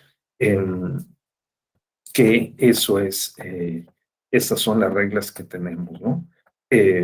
Bien, creo que va llegando el tiempo. Bueno, habrá que ver, hay un reglamento de financiamiento y fiscalización que es muy importante, que establece cómo es que se debe manejar, cuáles son las reglas para la operación de este dinero público y cómo en las campañas se puede prorratear, es una palabra horrible, pero bueno, cómo se puede distribuir los costos de las diferentes campañas cuando son concurrentes a diputado, senador, presidente de la República, los candidatos independientes también, ¿verdad?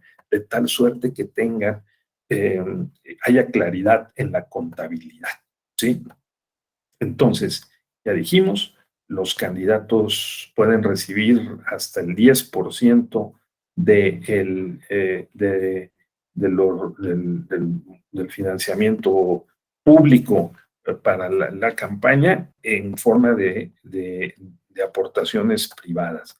Y los partidos y los candidatos independientes también, ¿verdad? Entonces, se dijo que no había por qué discriminar a los candidatos independientes, sino también que fueran considerados en esta regla de que se puede otorgar una cantidad por parte, un porcentaje y un monto por parte de los donantes privados a los candidatos independientes. Ya no me meto con el tema de la fiscalización. Aquí vamos a dejar esta parte, ¿sí?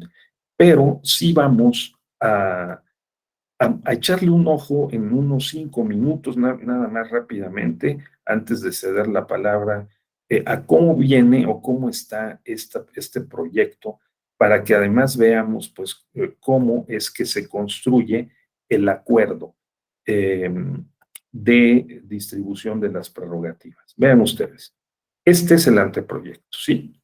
Que se va a votar el próximo domingo.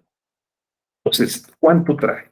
6,233,510,791. Es el 7% más que el año pasado.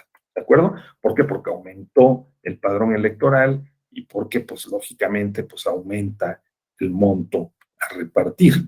Está el financiamiento público, el financiamiento para actividades ordinarias específicas, franquicia postal, franquicia telegráfica y liderazgo político de las mujeres. Y ahí va el acuerdo, ¿sí? El acuerdo empieza fundamentando y motivando en la Constitución, en el artículo 41, los diferentes tipos de financiamiento público que ya vimos nosotros, también lo fundamenta en la Ley General de Instituciones y Procedimientos Electorales, y se sigue diciendo y explicando qué tipos de financiamiento se tienen que hacer, cómo se calcula el financiamiento público, lo que ya vimos, que ahí está el valor diario de la UMA correspondiente al año 2022, ¿verdad? Y este factor del 65% de la UMA se multiplica por el número de ciudadanos registrados en el padrón electoral, ¿sí? Y bueno, se mandó pedir para tal efecto, el valor de la UMA es de 96.2 pesos, ¿no? El 65% son 62.54 pesos, así que si se multiplicaba por 94.910.965 en 2022, entonces dio 5,000,936, ¿de acuerdo?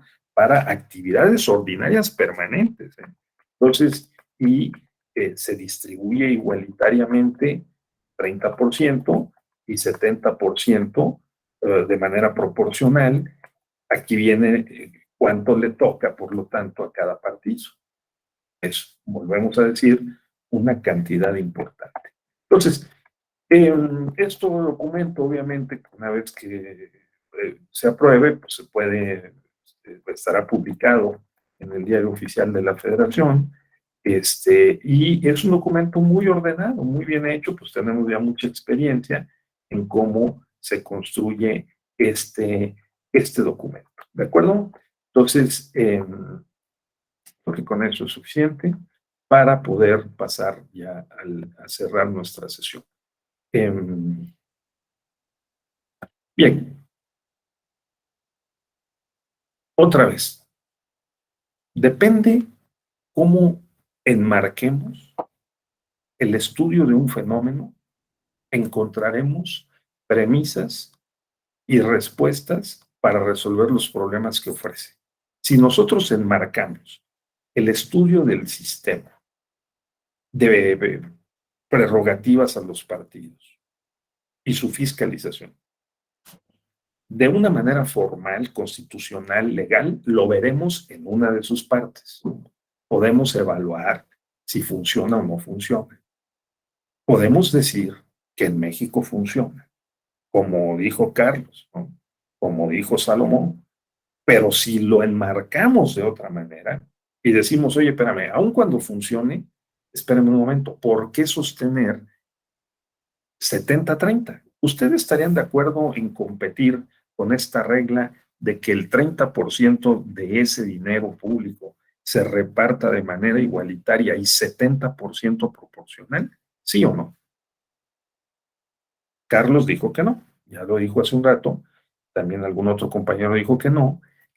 Otra pregunta es, ¿ustedes reducirían el financiamiento público ordinario como lo está planteando el presidente de la República a cambio de que aumentara el financiamiento privado, que los ciudadanos estuviéramos dispuestos a pagar cuotas, a pagar en nuestra declaración de impuestos, como hacen en Europa, ¿no? Una pequeña cantidad para apoyar al partido de nuestra preferencia, ¿sí? Y de que por ese camino el partido recibiera el dinero, ¿no? Porque la pregunta es, ¿de dónde salen los 6,000 millones? Salen de los impuestos.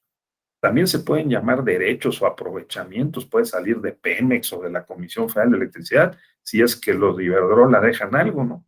Pero, o sea, ¿no? O sea, pero ¿de dónde va a salir, no? Entonces, eso también habría que transparentarlo, porque ese es el tipo de discusión pues, que tenemos que tener, ¿no? Porque podríamos también pensar, yo no sé si el presidente, mis asesores lo pensaron bien, de que si reducimos el financiamiento ordinario y, y se va a depender de la sociedad, también habría una disparidad, habría que establecer cuáles son estos límites, esos topes, porque se podrían provocar el efecto de que unos partidos podrían ser muy ricos y otros muy pobres, ¿no? Entonces, esta fórmula que tenemos permite, pues, que participen, aunque sean pequeños, pero van ligados con otros más grandes, como el Partido del Trabajo, Partido Verde Ecologista, ¿no? Participan con, ¿no? O el PRD hoy, ¿no? Con unos partidos como el PRI, como el PAN o como Morena.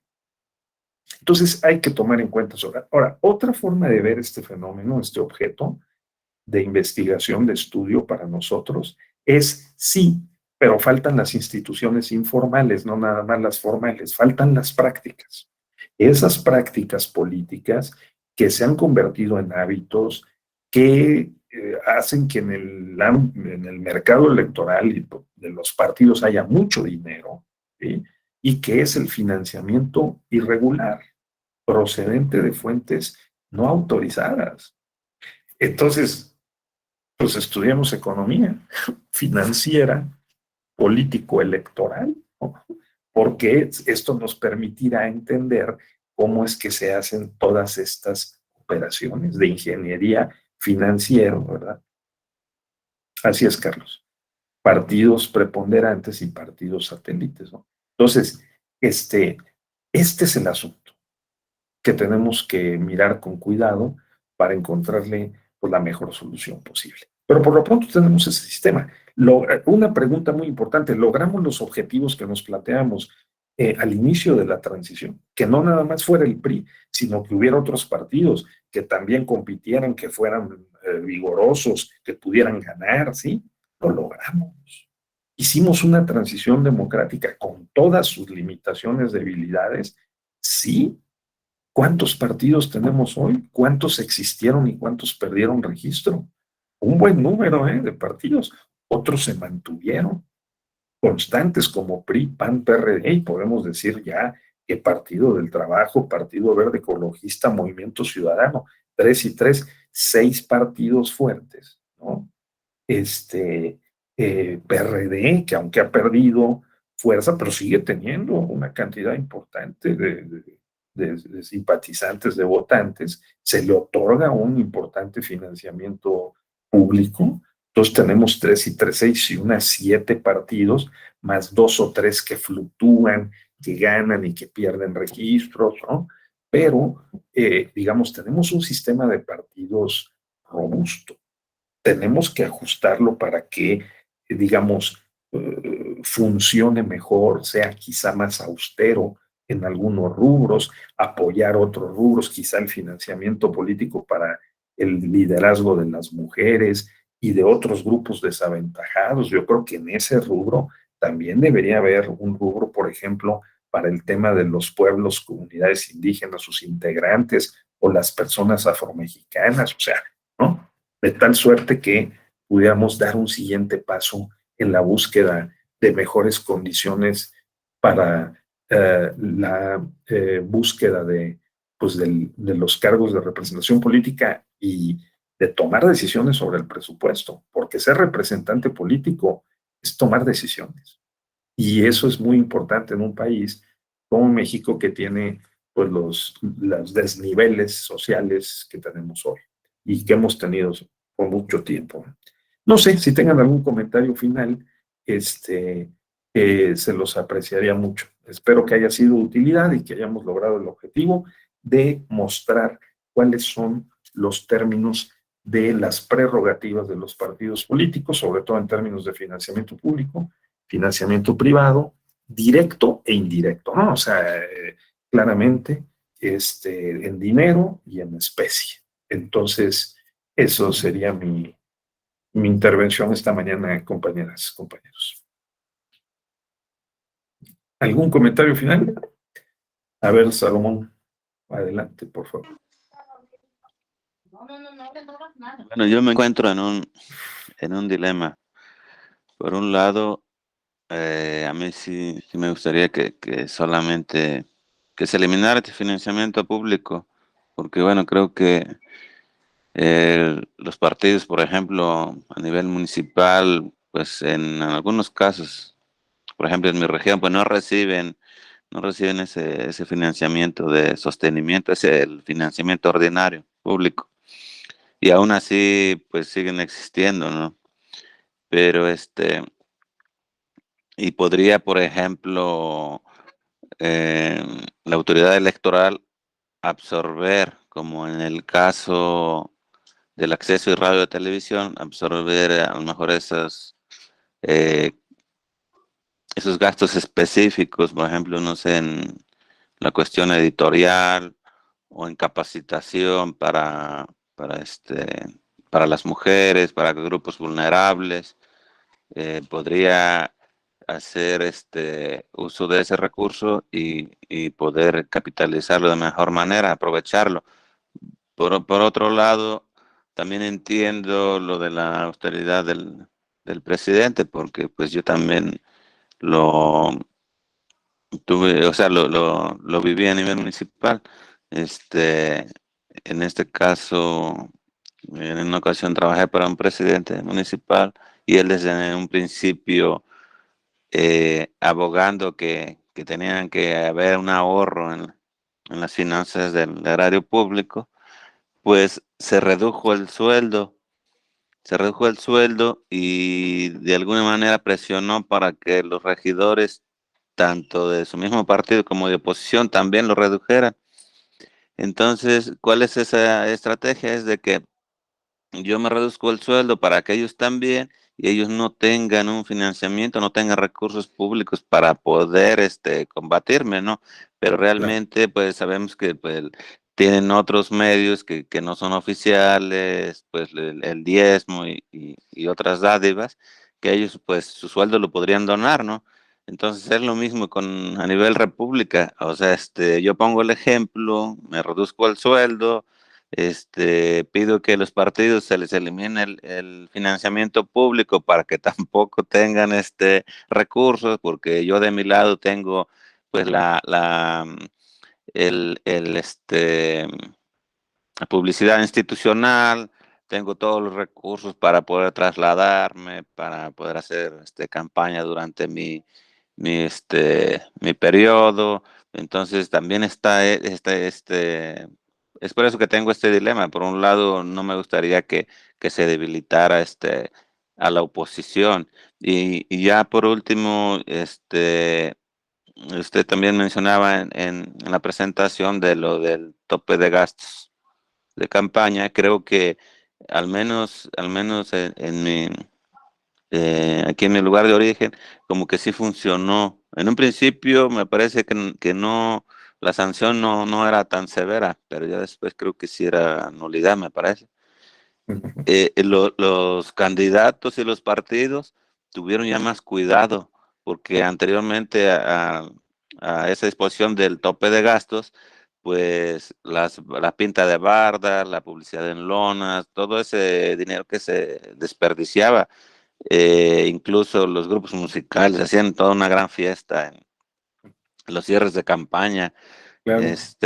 Entonces todo eso se eliminó. Ahora ellos se cuidan de no rebasar ese tope de gastos de campaña. Y por último, pues a mí en un futuro me gustaría ver en esa presentación que el tribunal y ustedes nos proporcionan, como una tabla donde se mostrara el sueldo para el cargo que está alguien compitiendo, y cuál es el tope de gastos de campaña, para ver, o sea, si hay una congruencia en lo que se van a gastar y en lo que van a percibir como funcionarios. Gracias, doctor. Claro. Sí, muchas gracias, Salomón, muy perceptivo, y gracias por compartirnos tus experiencias, ¿no? El tema está, según lo ha reiterado el doctor Santiago Nieto y también otros colegas que conocen el tema, de cómo romper esta circuitería, ¿no? De el manejo presupuestal que puede drenar los recursos públicos hacia las campañas, pasando por toda una serie de operaciones, antes, durante y después. Y eso sí es, como dijo un político que estimamos mucho, dijo, ¿cómo le hizo? Dijo, esos son secretos profesionales. O sea, de alguna manera, ¿no? Es decir, no, pues espérame, pues sí, precisamente ser político es saber cómo hacer eso, ¿no? Entonces, y que no lo caigan a uno, ¿no? De tal suerte que ese es el punto.